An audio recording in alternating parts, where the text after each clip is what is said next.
Chastity Sparkman pulled into the Lake Crest Village Shopping Center parking lot on Valentine's Day, 2024. She had agreed to meet up with Isaiah there that day to talk things over, but as soon as Isaiah arrived, Chastity realized this wasn't the kind of reunion she had hoped for. What? And before she could even process what was happening, Isaiah pulled out a gun. Right there in the middle of the parking lot, surrounded by people going about their Valentine's Day plans, Isaiah aimed the weapon at Chastity. He pulled the trigger without any hesitation, and in a split second, Chastity's world went dark. So you pulled up on your ex-girlfriend to flex your new girlfriend. You flexed your new girlfriend, and then you unalived her? Am I A slew of emotions hit as this Sacramento family tries to understand how their sister, 26-year-old Chastity Sparkman, was killed on Valentine's Day. It's especially hard for her kids. My auntie has to sit here and, deal with the mood swings, and she's trying to cope herself, so we're not okay. We're trying to be, but we're not okay. It's to do the right thing, so we have our closure. She deserves that. She deserves it. She was such a light. She didn't deserve to die the way she died. She didn't deserve it. That was the heartbroken family of Chastity Sparkman mourning her tragic death after she was brutally murdered on Valentine's Day, 2024. That day, Chastity had gone to see this guy, her estranged husband, who had recently gotten out of jail. Sadly, that meeting did not go as Chastity had expected. Instead, it ended in an unimaginable tragedy that left her family completely devastated and her 2 children without a mother for the rest of their lives. The mother leaves behind 6-year-old daughter, Priscilla, and 8-year-old son, Zayani. The family hopes her children can get through it. That they could just hold on to the memories and the love that their mother has for them. And that God gives them strength to get through it because they're just babies. Dang, that's crazy, gang. Chastity Sparkman was the kind of person everyone loved to be around. At just 26 years old, she had a warmth and energy that could brighten even the darkest room. As a proud mother of 2 young kids, 6-year-old Priscilla and 8-year-old Zani, Chastity poured everything she had into making their lives better. Everything she did, every choice she made, was for those 2 little ones because, for her, being a mom wasn't just a role, it was her entire purpose. But Chastity wasn't just a great mom, she was also a dreamer. She had big plans for her future and her children's future. Between raising her kids, studying psychology at Sacramento City College, and working on her music career, her life was a constant balancing act. Somehow, she handled it all with grace and still carried everyone along. The father of 20 children says his daughter was studying psychology at Sacramento City. Yeah, 20 children, God damn. College.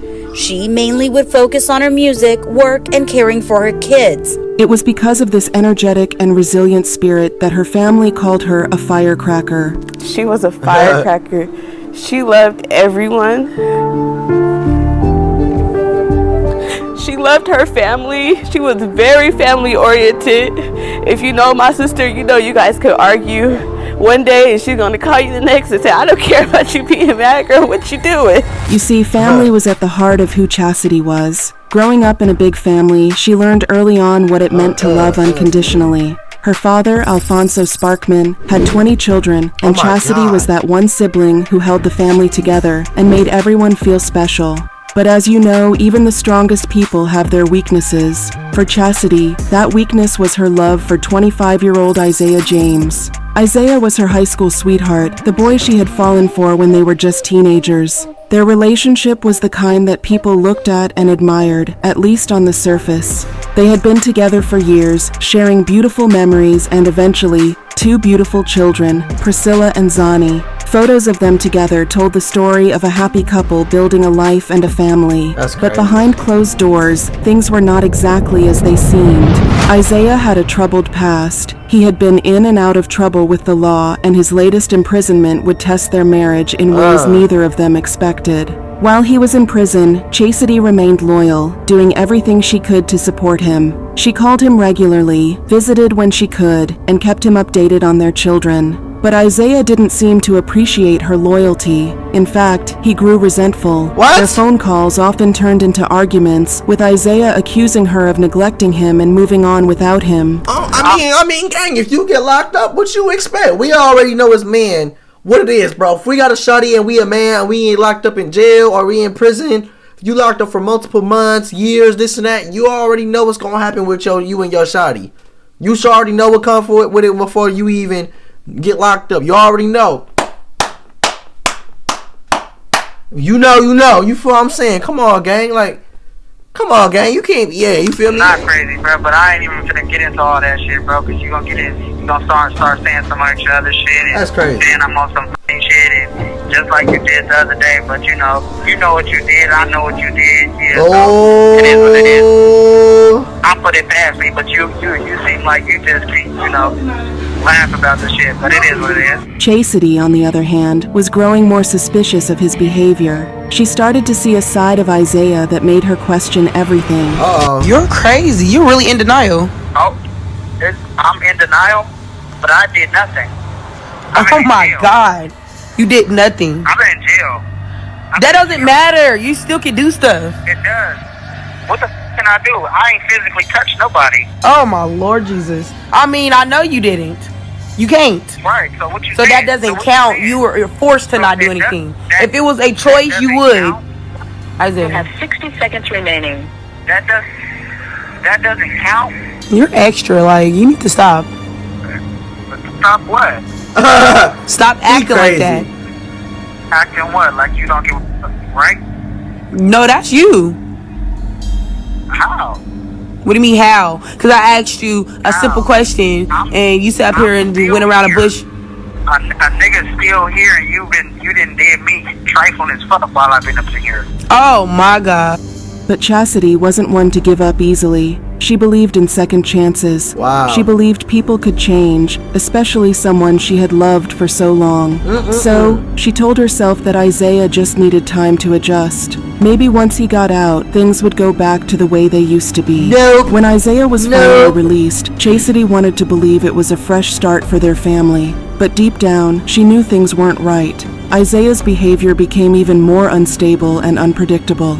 Still, when Isaiah asked to meet her at the Lake Crest Village Shopping Center on 2024 Valentine's Day to talk about their future, Chastity agreed. That was the kind of person she was, always willing to see the best in someone, even when they didn't deserve it. Sadly, she was very wrong about Isaiah, but by the time she realized it, it was already too late. She had walked straight into a nightmare that would destroy her life and leave her family heartbroken forever. Chastity Sparkman pulled into the Lake Crest Village Shopping Center parking lot on Valentine's Day, 2024. She had agreed to meet up with Isaiah there that day to talk things over, but as soon as Isaiah arrived, Chastity realized this wasn't the kind of reunion she had hoped for. Instead of coming alone, Isaiah showed up with his new girlfriend, Marcos. I can't imagine the shock Chastity must have felt at that moment. The betrayal and the confusion are just unimaginable. And before she could even process what was happening, Isaiah pulled out a gun. Right there, in the middle of the parking lot, surrounded by people going about their Valentine's Day plans, Isaiah aimed the weapon at Chastity. He pulled the trigger without any hesitation, and in a split second, Chastity's world went dark. So you pulled up on your ex-girlfriend to flex your new girlfriend. You flexed your new girlfriend, and then you unalived her? Am I tripping? Am I missing something? What did you get from that, gang? Like, I'm lost.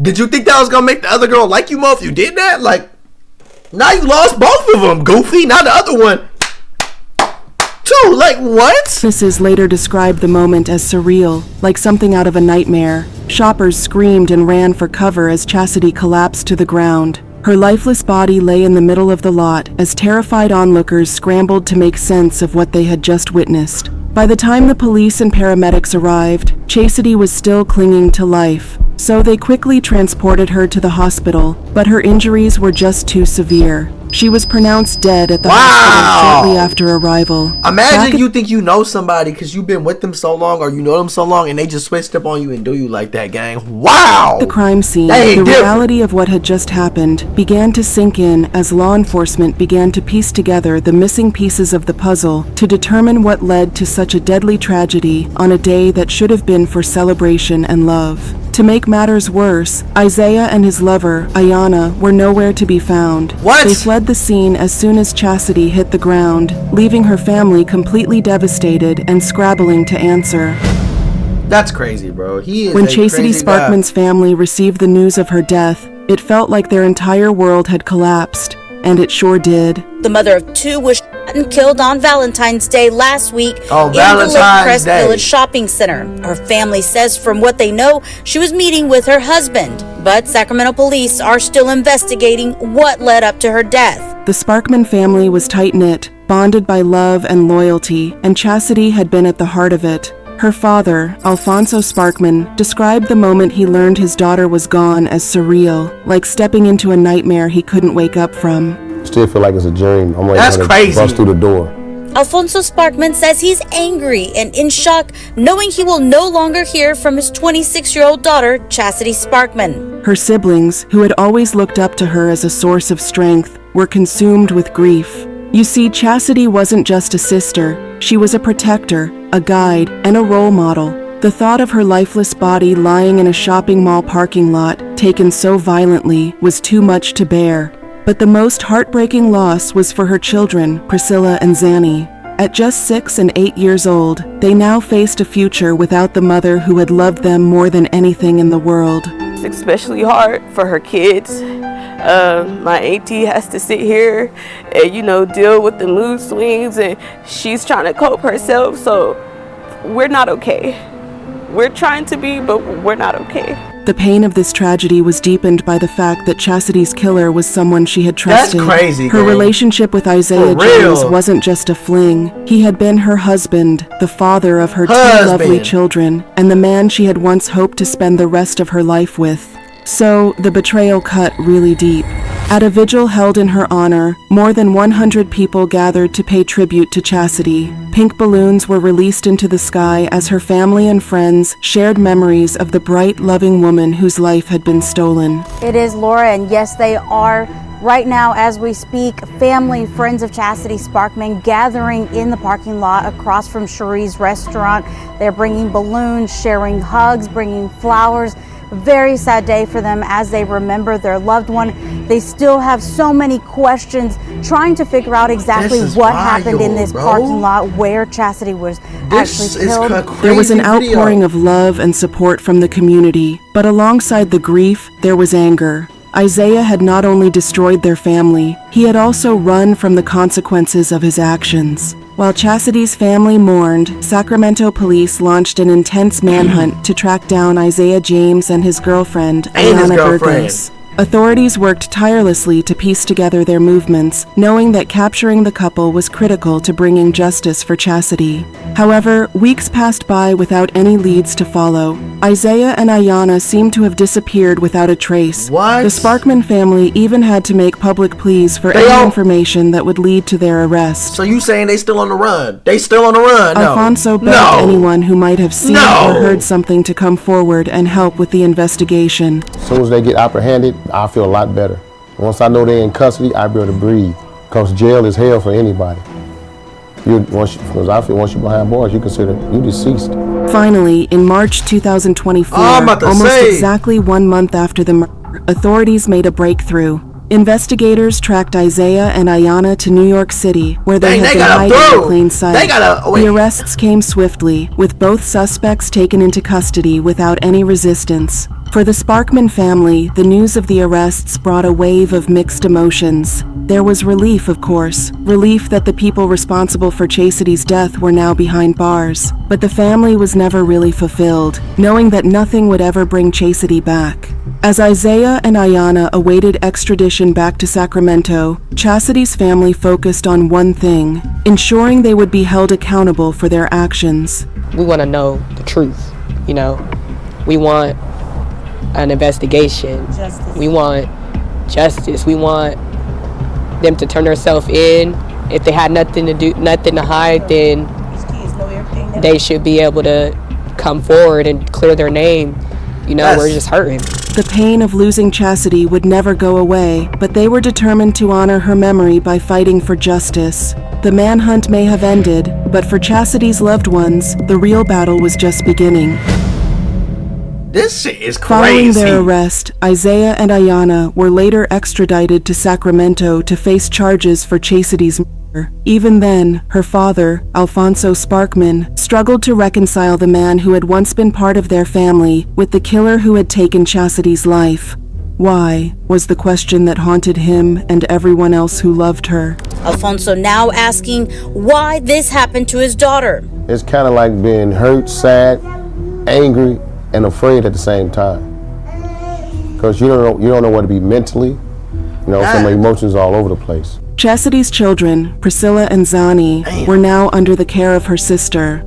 Chastity had already made this arrangement before she died for her sister to adopt her kids, in case anything happened to her. At just 6 and 8 years old, these were still too young to fully understand the magnitude of their loss. But they knew their mother was gone and are now left with a hole in their hearts that could never be filled. In the face of this tragedy, the Sparkman family has channeled their grief into action through a foundation they named after her. They became vocal advocates for domestic violence victims. This video right here is crazy, bro. I ain't gonna lie. The fact that you pulled up, and then when she said pull up, you pulled up with your new girlfriend and then unalived her. Why you couldn't just flex it and go on with the new girl? Why you gotta unalive her, gang? Like that, you ain't getting nothing from that.